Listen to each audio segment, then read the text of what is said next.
एकेकाळची गोष्ट आहे. एकाच नगरातील 4 जणांचा मृत्यू झाला. मृत्यूनंतर ते 4ही व्यक्ती स्वर्गाच्या दारात उभे होते. या 4 व्यक्तींमध्ये पहिला राजा, दुसरा व्यापारी, तिसरा पंडित आणि चौथा शेतकरी होता. कोण स्वर्गात प्रवेश करू शकेल हे कोणालाच माहीत नव्हतं. सर्वजण स्वर्गाचं दार उघडण्याची वाट पाहत होते. एकमेकांना बोलत होते. सगळ्यात आधी राजानं आपलं मत सांगितलं. राजा म्हणाला, मी खूप प्रसिद्ध राजा आहे. मी पृथ्वीवरती खूप कीर्ती कमावली आहे. त्यामुळे मी स्वर्गात जाण्याची शक्यता आहे. त्यानंतर व्यापाऱ्याने आपले मत समोर मांडण्यास सुरुवात केली. तो म्हणाला, मी पृथ्वीवर खूप पैसा कमावला आहे. त्या पैशातून मी खूप लोकांची मदत केली आहे. म्हणूनच मी स्वर्गाचा हकदार आहे. व्यापाराचे बोलणे आटोपले. तेवढ्यात लगेच पंडित बोलले की तुम्हाला काहीही वाटेल, पण स्वर्गाचे दरवाजे फक्त माझ्यासाठीच उघडतील हे निश्चित आहे. आम्ही पंडित रात्रंदिवस भगवंताचे स्मरण करत असतो हे सर्वांना माहीत आहे. तर स्वर्गात माझंच स्वागत होईल. सगळ्यांनी आपली बाजू मांडली. आता सगळ्यांची नजर त्या शेतकऱ्यावर होती. पण तो मात्र शेतकरी मान खाली घालून शांतपणे तिथे उभा होता.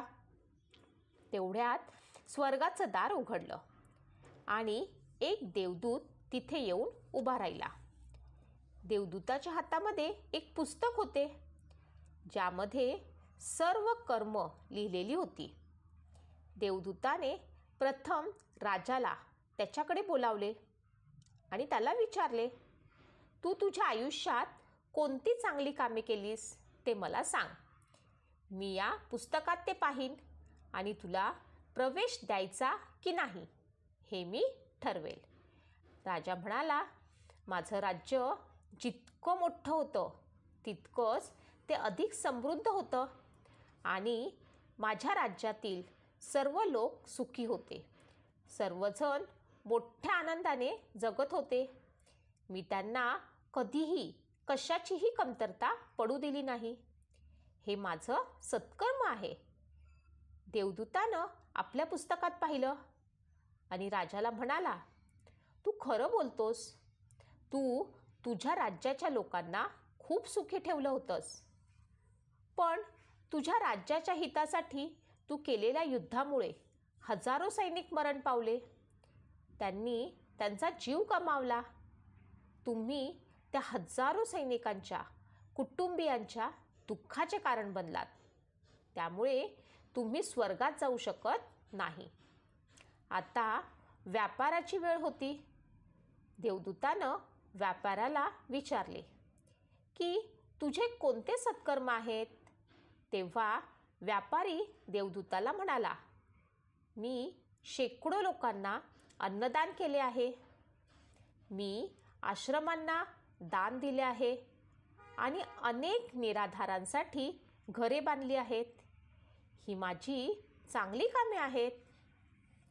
देवदूतानं पुन्हा त्याच्या पुस्तकात लक्षपूर्वक पाहिले आणि पाहिल्यावरती तो व्यापाऱ्याला म्हणाला, तुम्ही खूप दानधर्म केलेत.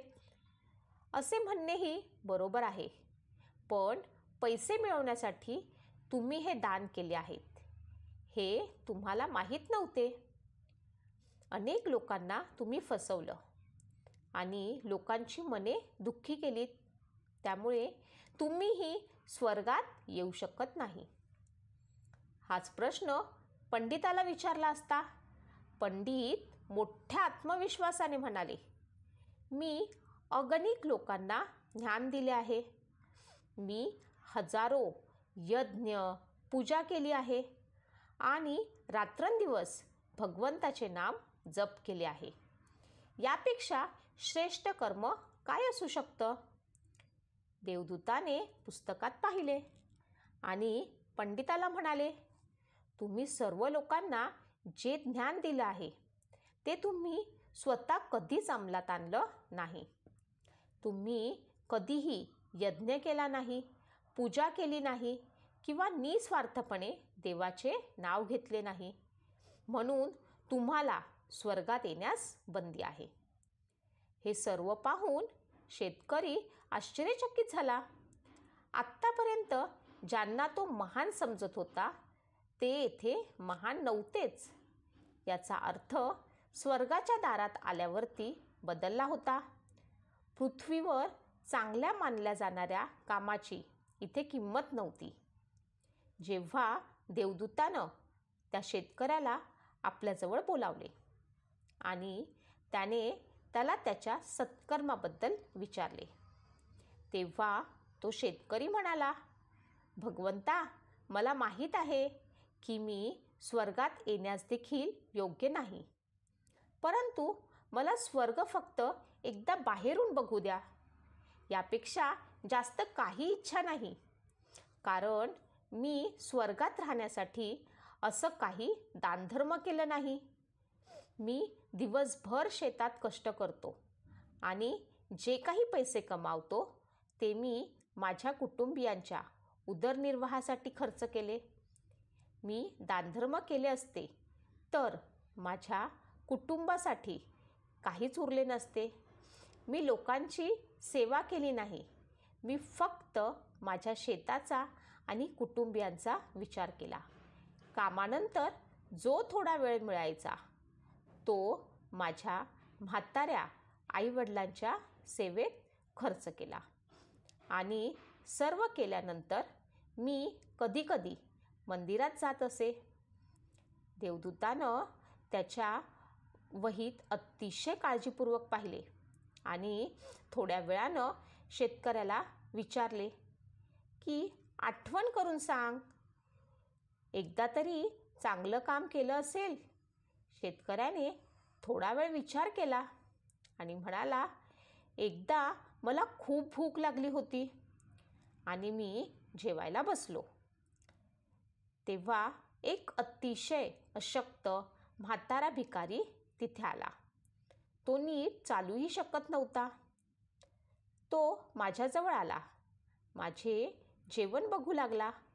मग मी त्याला माझी भाकरी खायला दिली आणि त्या दिवशी मी स्वतः उपाशी झोपलो होतो. शेतकऱ्याचे म्हणणे ऐकून देवदूतानं हसून शेतकऱ्याला मोठ्या आदरानं स्वर्गात नेले. याचाच अर्थ सत्कर्म लोभ, माया यांच्या प्रभावाखाली केले जात नाही. जे तुम्ही लोभापायी करता ते सत्कर्माच्या श्रेणीत गणले जात नाही. निस्वार्थपणे केलेल्या एका चांगल्या कृतीतही तुमच्या आयुष्यातील सर्व पाप धुवून टाकण्याची ताकद असते. जेव्हा निस्वार्थपणे तुम्ही एखादं काम करता तेव्हा ते तुमच्या पुण्याच्या गणतीमध्ये जात असते, ज्याची तुम्हाला कल्पनाही नसते. म्हणूनच तर मोठे मोठे संत म्हणतात की फळाची अपेक्षा करू नका, फक्त सत्कर्म करत राहा.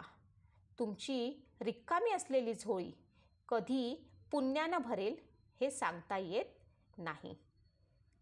अशाच नवनवीन कथा ऐकण्यासाठी तुम्ही माझ्या चॅनलला लाईक, सबस्क्राईब आणि शेअर नक्की करा. धन्यवाद.